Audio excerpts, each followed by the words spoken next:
I'm Professor Mark Hinders, Applied Science Department at William & Mary. I'm here with Jonathan Frey in one of the Makerspaces on campus. Jonathan is the director of Makerspaces here.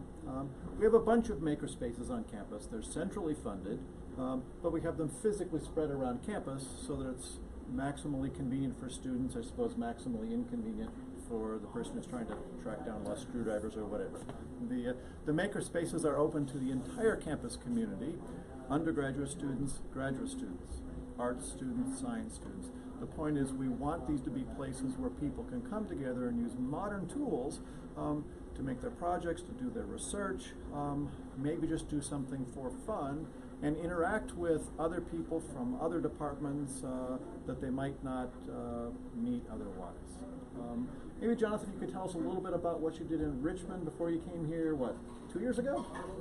Yeah, Okay. a couple years ago, actually I think it was four-ish or Okay. five. Anyway. Time flies. Yeah, time flies. A couple years ago I founded what was the largest makerspace in the state of Virginia. It is now a non-profit, and the idea behind that is similar to the idea here, that makerspaces are intended to give you access to all the tools of the modern day, including computer-controlled machining and prototyping equipment, lasers, 3D printers, all that stuff, so that all of the community members can be more productive and build whatever they can think up. So what kind of fun toys do we have in the various Makerspaces on campus? Because I've lost track. We've been buying a lot of stuff lately. That's right, that's right. What's the coolest thing you have right now? So we are the only Makerspace program in the world that has a scanning electron microscope. Okay, cool. So that's pretty neat. We also have, of course, a plethora of 3D printers of all different types. Yeah, there's some buzzing right over there, yep. That's right, yeah. And they are open and at no cost can be used by students, faculty, for anything that you can think of. And graduate students often make use of these facilities in their research. Not just the facilities, but there are student helpers here who know how to do things. And then there's, of course, also the professionals who can give you much more sophisticated guidance on choice of materials and fabrication methods and things like that. That's right.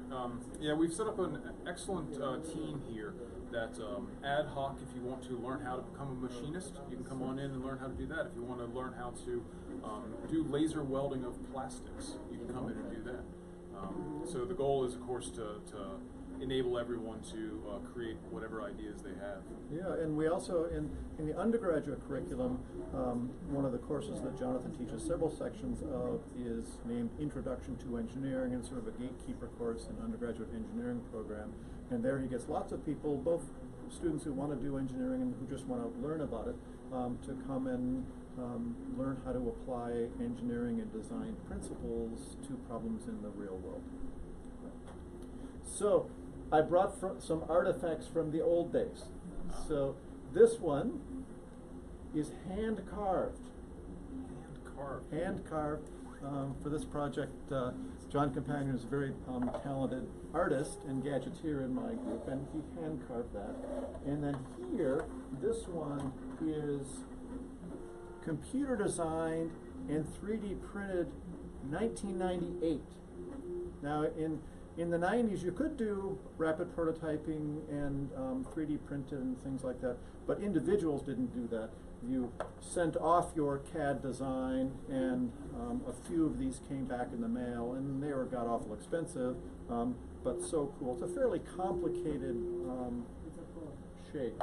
This one looks simple from the outside, but stare down the barrel of that one. Whoa. So, look at that. This, if you're familiar with Season 1, Episode 1 of South Park, this chef would call a hoobajoo. We say in medical ultrasound, transrectal ultrasound probe. Okay? So this is a tricky design. First of all, you want it to be small, smooth, but also it has to have a place here to pull out air and a place here to flood the compartment with water, because this is an ultrasound instrument, and it's ultrasound in about the, let's say, 10 megahertz range. And so you need either coupling gel or coupling water to get the ultrasound into the body. And here's how complicated the actual probe is. Probably doesn't show up that well, but inside of here is an ultrasound transducer, and that's going to sweep out an arc like this in order to do a fan beam pulse echo ultrasound image, and then it steps over that third dimension to give a three-dimensional ultrasound image. So this is ultrasound diagnosis of prostate cancer. And my part of the project back in the day was the thing that we would now call machine learning, where we're analyzing the ultrasound RF echoes and doing signal processing on them to look for differences in the tissues. You can't say that your instrument is going to diagnose the cancer, so what we do is we do signal processing machine learning to estimate the level of suspicion for prostate cancer, and then this scanning thing then makes a map of the level of suspicion for prostate cancer. So this goes up, it's transrectal, that's where it goes. There's a second probe, which is a transurethral probe, which goes in a catheter. Feel free to cringe. Internally I'm cringing. And the idea is with two ultrasound probes scanning in concert, you don't have to penetrate as far, so you can go to higher frequencies and get higher resolution. There is a special chair involved, because with those two probes inserted, you're not going anywhere, and so you might as well sit tight and be scanned systematically in order to do a better job of diagnosing the prostate cancer.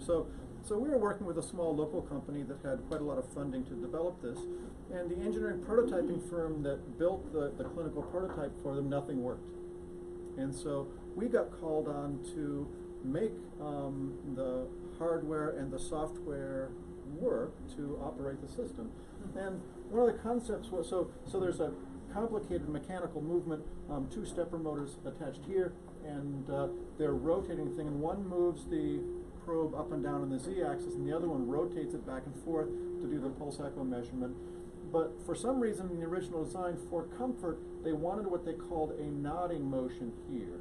And so that meant inside of this probe, which is going to be inserted by the urologist, you have this complicated connection here that had to transmit those rotations but still allow for this nodding. So inside of this anodized metal piece here is a fairly complicated set of gears to transfer that motion.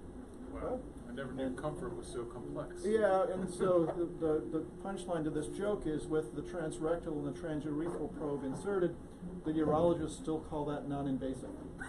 Okay, no, so don't laugh. So another part of the complexity is this here. So this is also a 3D printed part. See how it's sort of open there in a conical way? And then there's an opening here. And so this is inserted in the rectum. This is attached to the base of the chair. And then the idea is once you find something that's suspicious in the ultrasound images, because you're sitting in the chair and the scanning is computer controlled, you're going to know exactly where that suspicious part is in three-dimensional space. And so this whole unit sits on top of the thing which we call the robotic biopsy system. So there's a complicated robotic mechanism that sits under the chair, and it carefully aims the biopsy needle and extracts a little plug of tissue up through this part of the probe. So it's a really interesting engineering design to make this all work. It was dumped in our lap, figuratively speaking, to make it work with the existing prototype, doing our clinical work at Walter Reed Army Medical Center up in Washington, D.C. in those days. And we helped a little company get their prototype working and then do the design of the next prototype. All waiting for the part that's interesting to us, which is the interpretation of the ultrasound signals in order to do the level of suspicion mapping. And that's a machine learning sort of thing. And part of what's interesting about this whole process is rather than doing real-time imaging freehand and sort of shooting in the dark with the biopsy needle, by scanning systematically and automatically interpreting the signals, that allows you to feed a lot more information into the machine learning system than you could render for a physician to look at on the screen. And so it's a really interesting project, quite heavily funded. We never really got much data out of it, which was disappointing. So we didn't actually do the machine learning part of it, but boy did we do some fun engineering and some rapid prototyping back in the day when that was really hard to do. Now we would just print stuff here because you can do that now. And so if you need something complicated for a research project or some other thing you're doing just for fun and learning, here we can do it. And you can print it out and you can try it. If you want to iterate your design to make it a little more small and comfortable, you can do that. Yeah, I would recommend if you're making this, iterate it a lot Well, before so trying. sure, and so John, the gadgeteer, who was also the co-inventor on the concept, he was the one that was hand building some of the devices, and rather than purchasing a transrectal probe commercially, he wanted to build one, and convinced our sponsor that he should build that. And we're like, okay, so he got to be the one to have it tried out on him first. I didn't go along for that or any of the clinical tests, but there is some discomfort when the probe is inserted, and so, but all totally non-invasive. So. All right. Yeah. Well, thank you very much. Lots of fun going on in the Makerspace. There's students doing things behind me. They might be doing homework. They might be doing research. They come and go all day long, and seem to be having quite a lot of fun. Thank you. Yeah, of course.